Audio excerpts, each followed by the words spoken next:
Halo semuanya, kali ini kita akan membahas tentang generative AI dalam pendidikan, baik dari sisi etika maupun dari sisi praktisnya seperti apa. Materi ini sebelumnya sudah pernah disampaikan pada webinar yang dilaksanakan oleh Indonesian Chapter of Christian Education. Di sini saya, Oscar Kanaling, selaku Dekan dari Fakultas Teknologi dan Rekayasa Cerdas Universitas Kristen Maranatha. Ini sekilas terkait dengan saya. Jadi saya adalah associate professor dan saya juga adalah lulusan PhD dari University of Newcastle, Australia, yang kebetulan disertasinya juga memperoleh award yang dilaksanakan di US. Dan saya juga sekarang mengajar digital ethics secara online di Hong Kong Baptist University. Dan saya sudah publish lebih dari 100 paper dengan 1.200 citasi. Riset saya lebih ke arah educational technology, AI, dan academic integrity. Jadi memang kurang lebih ini sangat relevan banget dengan topik yang ada di webinar ini. Nah, pertama-tama mungkin kita akan bahas tentang apa itu yang namanya generative AI. Jadi seperti namanya, generative AI ini adalah AI yang terfokus pada pembuatan konten. Jadi sebenarnya dia bisa buat macam-macam, tidak hanya teks, tapi juga dia bisa buat gambar, video, audio, dan seterusnya. Cuman memang yang sering kita pakai itu lebih ke arah yang menciptakan teks. Nah, kenapa dia bisa punya kemampuan untuk menciptakan teks atau bahkan menciptakan gambar? Karena dia menggunakan data yang sudah ada sebelumnya. Jadi data yang ada di internet yang sudah sangat banyak itu dipakai sama mereka untuk membuat konten yang baru. Ada beberapa contoh dari generative AI, yaitu ChatGPT, DeepSeek, lalu ada Gemini, lalu kalau misalkan di WhatsApp kita punya namanya Meta AI. Nah, ini adalah karakteristik umum dari generative AI. Jadi kalau dilihat di sini, pertama, sebenarnya kalau dilihat dari studi-studi yang ada, itu semua pada bilang generative AI itu membantu produktivitas. Dan saya pun setuju gitu ya, karena memang itu membantu banget untuk kehidupan sehari-hari. Apalagi untuk hal-hal yang sifatnya repetitif tapi tidak terlalu krusial gitu ya istilahnya. Contoh misalkan kalau saya sebagai dekan yang sering dilakukan ngapain? Bikin kata sambutan gitu ya. Nah, yang saya lakukan apa? Saya minta generative AI untuk bikin kata sambutan. Setelah itu saya tinggal edit-edit gitu ya. Jadi itu jauh lebih cepat ketimbang saya buat dari nol. Dan otomatis ini juga akan yang namanya menghemat waktu. Tentu ini juga membantu ya, tidak hanya untuk pekerjaan-pekerjaan seperti kita pengajar, tapi juga mungkin untuk bisnis-bisnis kecil, misalkan kalau mereka ingin bikin logo gitu ya, dan mereka tidak punya budget untuk membuat logo tersebut, maka bisa saja mereka tinggal tanya ke generative AI dan mereka bisa buat logo di sana.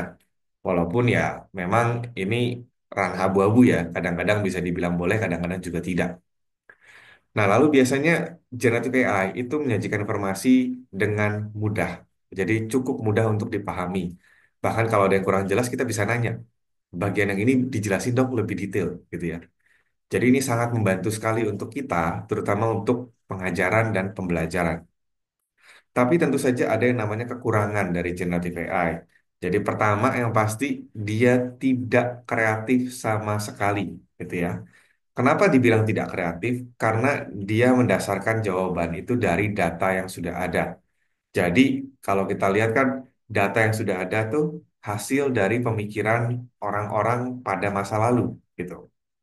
Nah, ketika dia mengambil itu, mensummary-kannya, maka ya otomatis itu berarti tidak kreatif. Tidak ada sesuatu yang baru yang muncul di situ. Terus berikutnya lagi cenderung mengikuti data mayoritas. Jadi kalau misalkan Bapak Ibu mungkin mencoba ini, um, mencoba generative AI, rata-rata mereka akan menampilkan data dengan refleksi budaya Barat. Jadi mungkin tidak banyak yang mungkin dengan budaya-budaya yang sifatnya minoritas.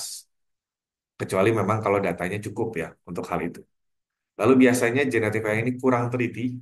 Jadi kalau misalnya kita minta dia untuk membentuk solusi yang eksakta, jadi contoh eksakta itu misalkan matematika, fisika, pemrograman, gitu ya. Biasanya dia tidak akan sempurna. Bahkan kalau misalkan Bapak Ibu iseng-iseng gitu ya, coba di generative AI, misalkan pakai Meta AI aja. Jadi coba di WhatsApp gitu ya, @meta AI gitu ya. Lalu setelah itu nanti bilang, coba buat gambar.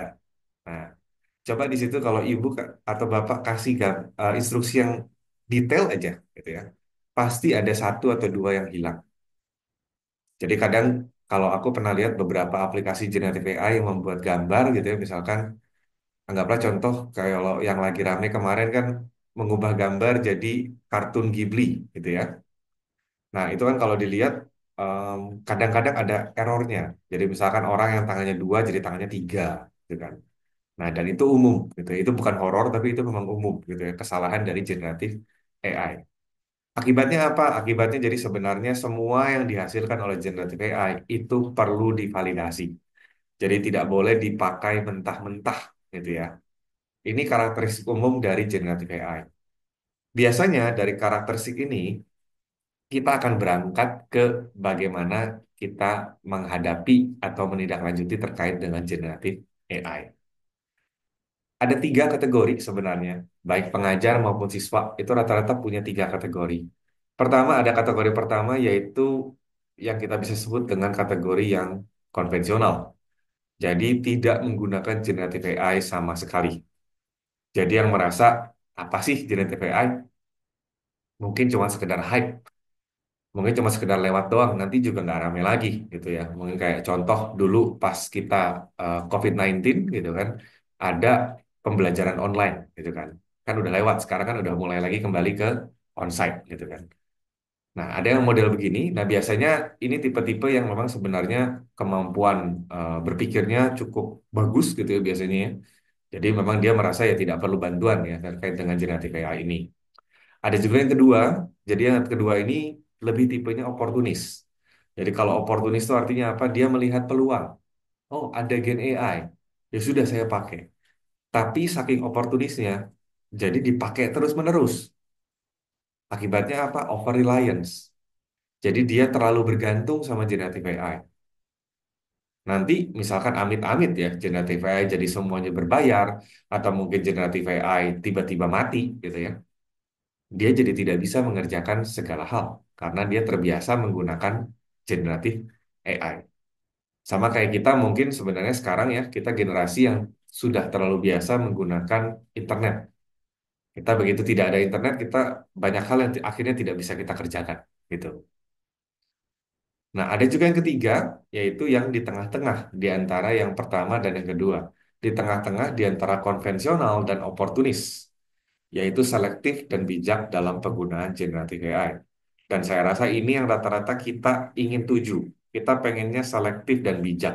Kita tidak pengen benar-benar melarang penggunaan generatif AI, tapi kita juga tidak pengen benar-benar mengizinkan tanpa mengukur tujuannya apa dari penggunaan generatif AI. Nah, bagaimana dengan dalam pengajaran? Pertama, kita perlu ingat bahwa sekarang semakin sulit untuk membatasi siswa untuk tidak menggunakan generatif AI. Jadi, sebagian besar dari mereka pasti sudah pernah pakai di rumah, gitu ya. Kenapa? Karena generasi muda itu lebih adaptif terhadap teknologi. Mereka melihat teknologi, mereka pengen coba. Sesuatu yang baru mereka ingin coba. Berbeda dengan mungkin generasi-generasi sebelumnya. Tapi ini biasanya akan menimbulkan masalah yang mungkin sudah umum juga kita tahu gitu ya di ranah pendidikan yang disebut dengan brain rot. Jadi karena orang terlalu biasa segala-gala hal pakainya AI, jadi dia tidak bisa mengerjakan hal itu sendiri secara independen.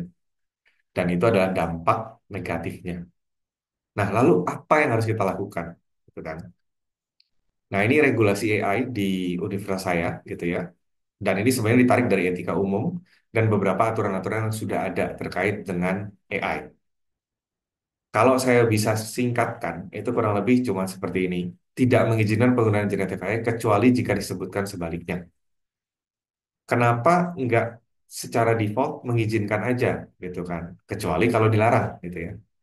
Nah, kemarin pertimbangannya karena mungkin ada beberapa pengajar mungkin yang lupa atau belum terbiasa untuk menyebutkan bahwa tidak mengizinkan atau mengizinkan penggunaan dari generatif AI. Ya kalau kita orang-orang mungkin IT itu biasanya akan sadar. Kita di awal perkuliahan kita akan bilang, oke, kalian boleh pakai, kalian tidak boleh pakai, gitu kan. Terus Berikutnya lagi, kalau diperbolehkan menggunakan generative AI, berarti penggunaannya harus dilaporkan. Nah, ini memang kita membuatnya umum. Jadi, apakah melaporkannya hanya sekedar bilang, oke, saya menggunakan generative AI, atau bahkan sampai ke detail. Jadi, segala sesuatu yang dilakukan dengan generative AI itu semua terrekam. Itu juga bisa. Dan kita juga tidak merekomendasikan penggunaan hasil Gen AI secara mentah-mentah. Jadi, nggak boleh tuh hasil Gen AI langsung di copy paste ke tugas. Itu nggak boleh. Karena kita tidak bisa tahu apakah memang mahasiswanya mengerti atau tidak, atau siswanya mengerti atau tidak terkait dengan apa yang dia copy paste. Jadi biasanya sama kami selalu mintanya parafrase atau ubahlah ke gaya tulis sendiri gitu. Nah, lalu ada juga yang namanya pelanggaran dalam generative AI ya. Jadi ada kurang lebih plagiarisme, ada juga yang disebut dengan contract cheating. Ini sebenarnya saya punya banyak publikasi terkait hal ini gitu ya.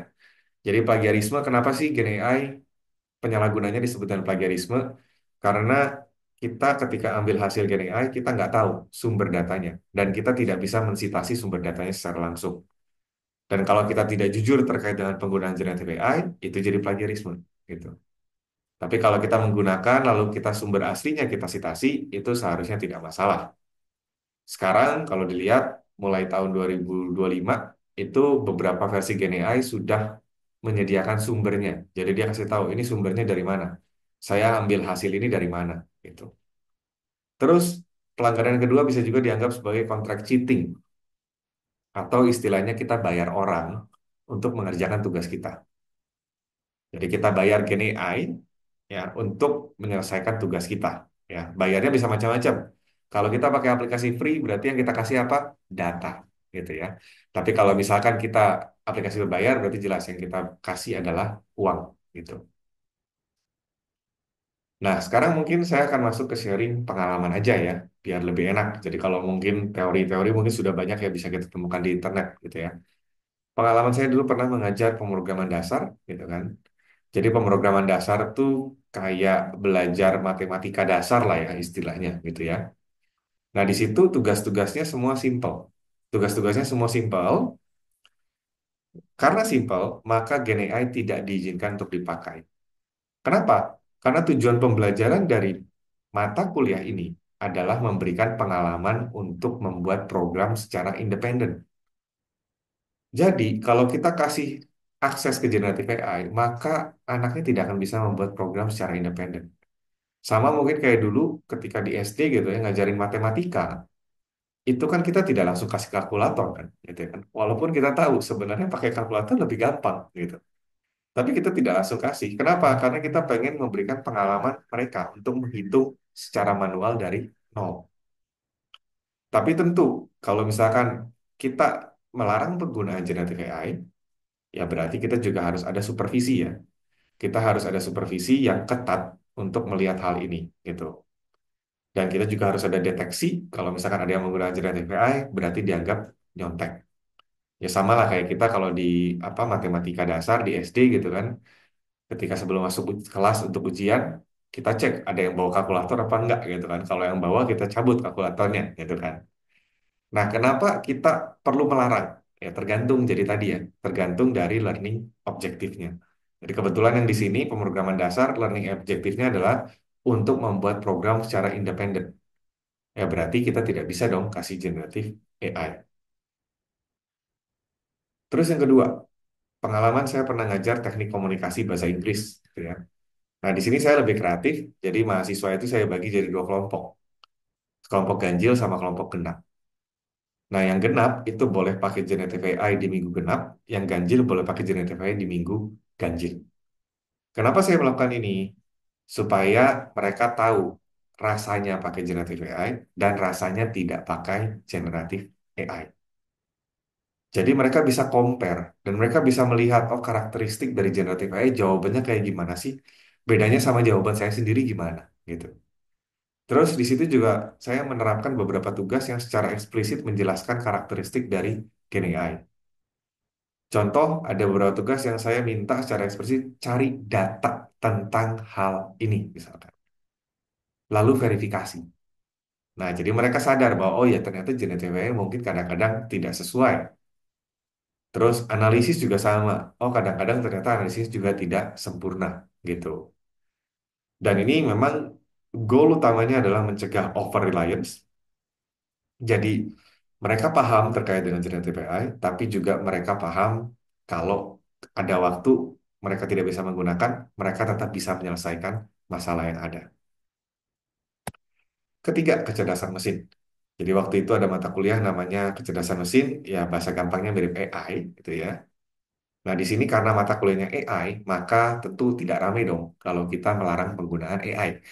Jadi di sini secara eksplisit kita bilang ke mahasiswa, oke, kalian bisa pakai generative AI.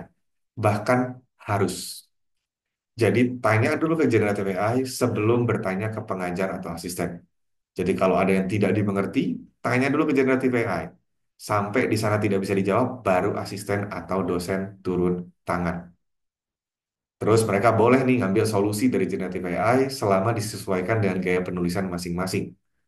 Dan kebetulan soalnya di sini sudah kompleks, jadi tidak seperti pemrograman dasar yang pendek.